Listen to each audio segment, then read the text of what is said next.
Pinoy pop started in the 1970s and P-pop emerged in 2018. Oops!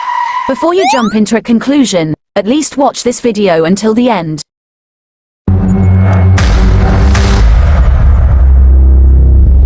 Some say that P-pop started from the year 1970s, some say it began in 2018.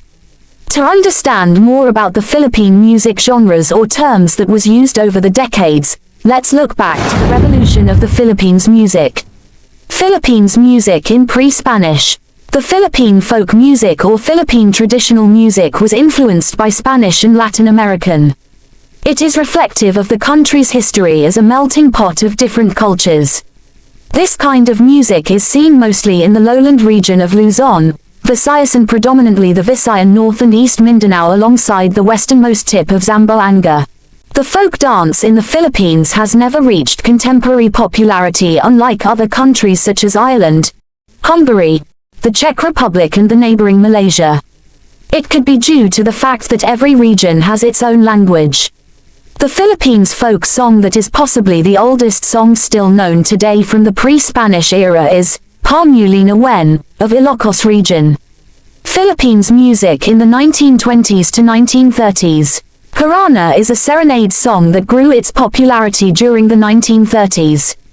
It is a song that was specifically written for the endeavor. The arrangement is simple and straightforward. It always starts with an introduction of solo guitarists. The term Harana is often used interchangeably with Kundaman. If Harana uses sweet words to express their loves, Kundaman is a song for heartbroken or someone who is willing to suffer to prove his love.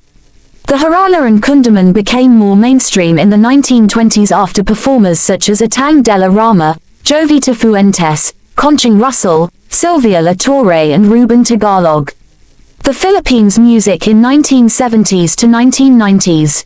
But before the Manila sound became popular, songs throughout the 50s and 60s were showcased with vernacular and movie themes interpreted by recording artists such as Pelita Corrales, Sylvia La Torre, Joan Desmaturan, Rick Manrique Jr., Ruben Tagalog, Helen Gamboa, Vilma Santos, Edgar Mortis, Carmen Camacho, and many others.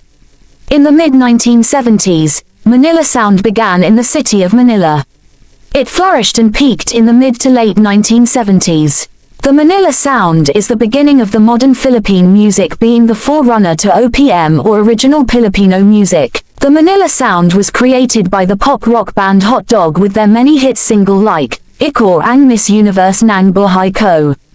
The term Manila sound was used to classify pop music in the early 70s by young singers such as Rico J. Puno and Haji Alejandro. And it became a radio hit by the artists such as Cinderella, Hiking Society, Florente, Rico J. Puno and Sharon Cuneta.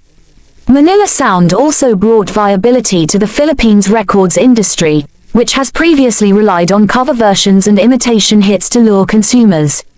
Later years, the Manila sound evolved into a theatrical subgenre following the wave of dance hits from American movies. According to Wikipedia, the Manila sound's laid-back and unpretentious musical style gave way to the intricate, multi-layered and sometimes symphonic arrangements of OPM that dominated popular radio-friendly Philippine music starting in the late 1970s until the early 2000s. The Philippines music in 1990s to early 2000s.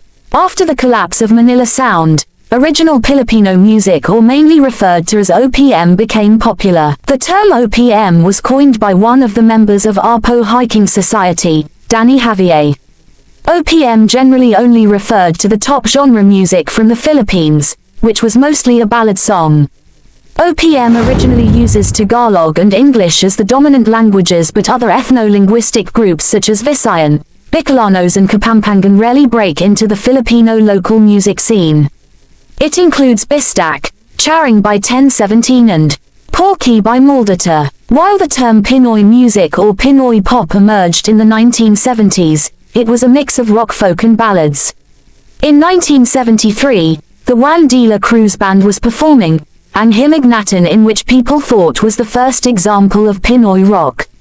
The term Pinoy gained popular currency in the late 1970s when Filipinos became more patriotic, Some patriotic songs that became popular were Tayo I Mana Pinoy by folk singer Heba Bartolome in 1990s, Mana Kababayan Ko by the legendary Filipino rapper Francis Magalona, and in 2000s, Noipi by the Filipino rock band Bamboo. In the mid-1990s, Filipino pop rock bands emerged such as Eraserheads, which were considered as the turning point in OPM music scene, Yano, Cycle, Parokya ni Edgar, Green Departments, River Maya, Moonstar 88, and Hungry Young Poets. Filipino pop rock continues to flourish. It presents with bands such as Hale, Kashi, Sponge Cola, Kamikaze and Urban. Coming from these groups, many old members have formed new bands such as Pupil, Sandwich and Bamboo. There are also members that established steady solo careers such as Kitchi Nadal, Barbie Mal Elvis and Rico Blanco.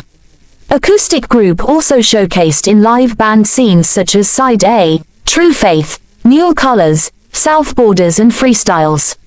They popularized songs that clearly reflect the sentimental character of OPM pop. The diversity of Filipino pops showcased with the leadership of Nina, Juris and Asa Segura. Filipino pop also had an exposure television and radio with these solo belters and balladeers, such as Regine Velasquez, Sharon Cuneta, Joey Albert, Donna Cruz, Jar Padilla, Jaya, Jolina Magda Nal and Martin Nivera.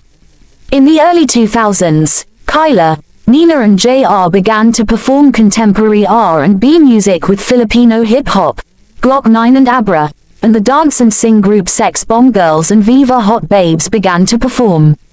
In 2010 to 2020 Philippines pop music changed. There was a lot of variety and the quality became better.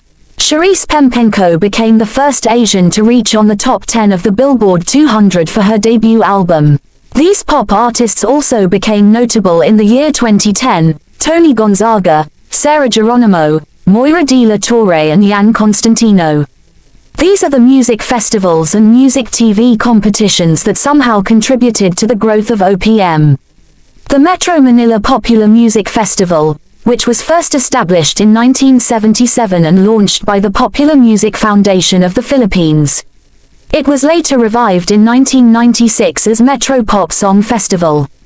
After 2010, Pinoy pop changed. Rock bands and novelty songs from the 1990s to mid-2000s started to fade out of the mainstream. Western music are more hype in radio stations and television programs. In 2012, the Philippine Popular Music Festival was launched again and said to be inspired by the first songwriting competition, and in 2016, ABS-CBN established the Hinig Handog P-Pop Love Song Contest with the aim of reviving OPM in the Philippines music scene, and in today's generation there are a lot of Filipino bands and soloists who write and compose their own music that somehow brought back the hype of OPM, such as Moira de la Torre, RD, Ben and Ben, Zach Tabudlo, Dianella, TJ Monted, Sunkiss Lola, Lola Amor, and many more. And in late 2018, the OPM that we used to hear is starting to change. The rise of P-pop groups in the Philippines music, the resurgence of Philippine pop music, or known as P-pop today, with the accompanying social and cultural resurgence of its Asian identity. Heavily influenced by K-pop and J-pop, Asian-style ballads, idol groups and EDM can be heard. The term P-pop was believed came from the influence of the term K-pop, but the word behind P-pop came from the term Pinoy pop that was started in the 1970s. The word P-pop first appeared in ABS-CBN Hinig Handog, P-pop Love Song Contest in 2016. But the subgenre P-pop was only recognized, used and accepted when boy groups established to be led by the P-pop kings SB19. The first Philippines idol group MNL48, a sister group of the J-pop AKB48, started a new era of Pinoy pop when they debuted in 2018, followed by SB19 who also debuted on that year. Until now it is still debatable of when P-pop genre or subgenre started. In my opinion, it is a fact that Pinoy pop was started in 1970s, but the term P-pop today is different from Pinoy pop in the 1970s, The word behind the P-pop, which is Pinoy pop, was established or emerged in the 1970s, but P-pop as a subgenre which we used today emerged in 2018.